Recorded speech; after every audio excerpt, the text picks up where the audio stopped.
It's Friday night. Just got paid again. Sorry about that. I just had to relive a moment.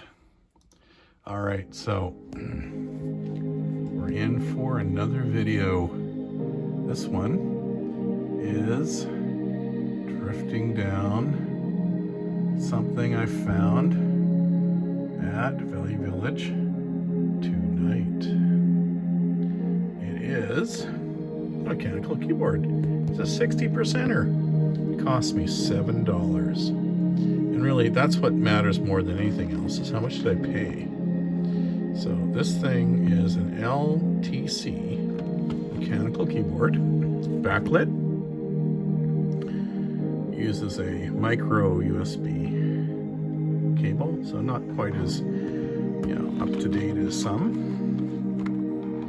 And here is the info for you. There's no flip up feet, but I don't use them anyway. So here's the info on it. LTC Leaning Tech. You know, you gotta love those Asian names. But anyhow, this guy is sporting a universal serial bus connector, and the model number is K61. There you go. It has a little switch here on and off. I don't know if I can get it at the right angle just for you to see that. On and off. That means that it has a Bluetooth built into it, and you can turn on and off Bluetooth. And once the battery is charged up enough, your Bluetooth will actually run, and you can use this thing with the laptop, I suppose. So pretty cool. I don't really do that much, but I do use it on my computer, and it is working through the cord. I had to supply my own cord, but not that hard to find. It's a standard micro USB, and it's pretty cool. So I think one of the best things I can do for you is to just give you a little rundown on some of the things that I like about it, because I've just used it enough just to kind of have a general idea of what I like. So one of the things I like is a nav cluster. Yep, it has a nav cluster. These 60% keyboards are pains in the asses if they don't have a nav cluster. Now some of them will have the nav cluster over in the WASD kind of thing. And that's fine. It's better than nothing, but I'm much more used to having my nav cluster here and just quickly flipping around. So, and if you need to activate the control or alt or context menu, I guess they call this, then you do have this function, and you can just access those. They're normal functionality. Or if you need to activate your question mark or something, I guess you're gonna have to use the function key.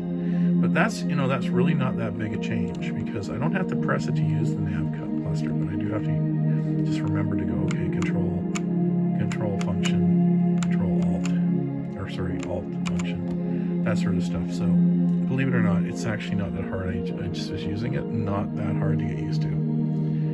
It's a little dirty. I tried to clean it up a little bit. The only way I'm really going to clean this thing up and get rid of all the dust and crap in it is to pull all the caps, and then to just clean them, like soak them in water, clean them off with a toothbrush, and then wipe out the tray. This thing has some heft to it.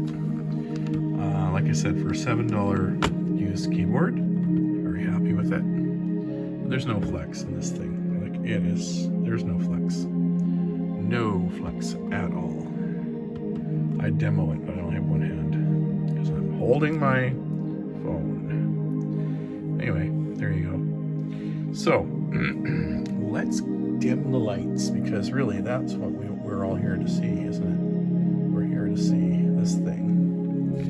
And of course, this thing, my my phone has a light on it, so I don't know how to turn it off either. So we're gonna live with it. Okay, so here's some functionality. So let's see if I can get this thing to work. So let's see if I can get this thing to work. How do I do this? Let's try. Does that work? Yeah, you can sort of see what it's doing. So this is like weird, like lights sort of coming on and off very slowly. This is just a pain in the rear end. Like, who wants to look at that? Let's see if I turn the lights right off. What happens? Does that help? Does that make it better? I don't know. There's multicolor off, and then just kind of a pulse. Look at that. There's a rainbow happening there. Parade. All right, look at that. Another kind of rainbow effect. And this way, it's a wave that way, and a wave that way.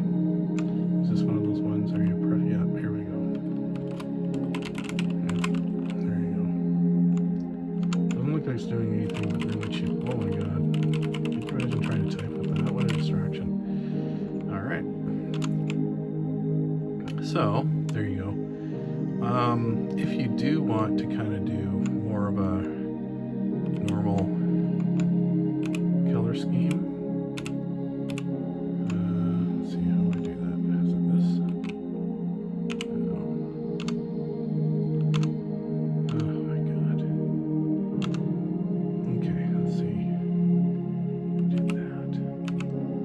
I've got it working at one point, so that it was just plain. Let's see. See if we can figure this out. Oh, maybe it's this. Let's try that. Okay, let's try that. So over here. Those are up and down as far as the okay.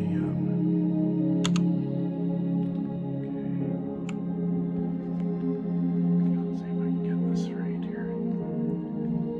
Let's see.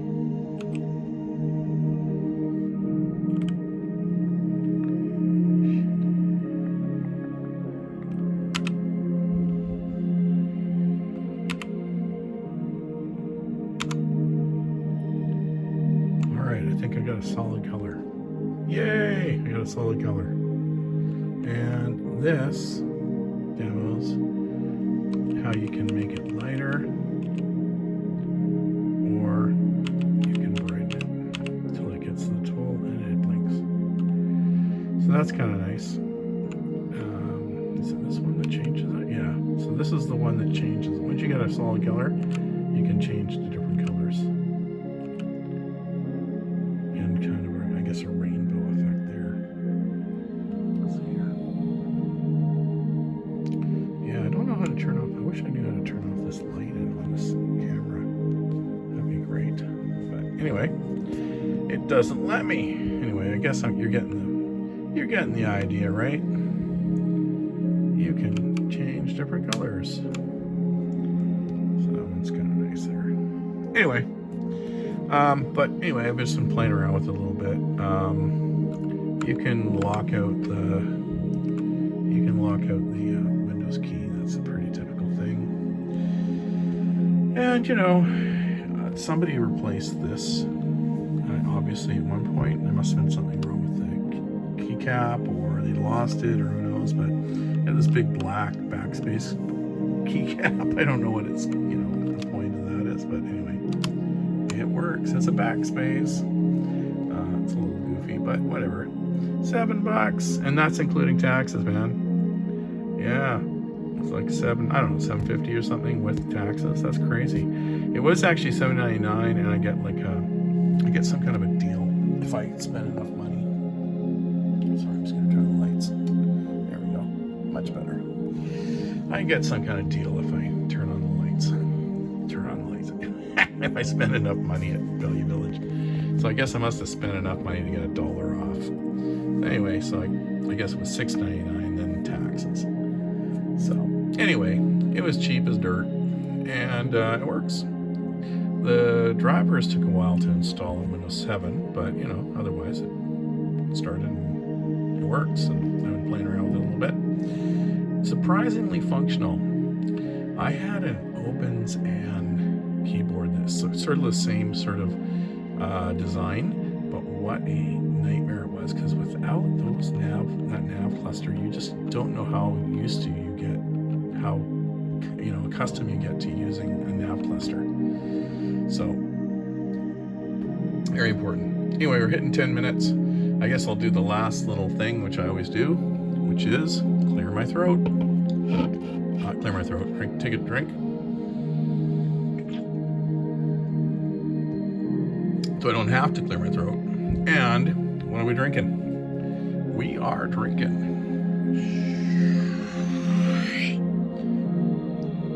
Tree Brewing Evergreen Pale Ale. I discovered this at my local beer and wine store. It's 5.2%. It doesn't taste bad at all. Sometimes when they crank up the strength of a beer, it tastes kind of alcohol-y and you lose the flavor. This one does not.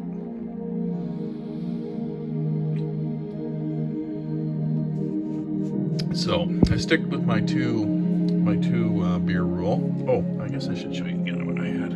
It's really good. This one's even stronger. This one is the again, Tree Brewing Timber Hazy IPA. If you like IPA, this is a good one. It's strong. It's 6.5, but it tastes great. This has got a real flavor to it. This is worth it's worth a little bit more strength to the beer. This one here, though, is just your plain old pale ale, but I like pale ale, and it's a good one. So enough on the beer. So that's going to be it for my Valley Village find today. I found another thing, but I'll save that for another video. Anyway, thought I'd better get another one up for you of a very cool new keyboard that I found for about $7.50, I'm going to say. So talk to you later.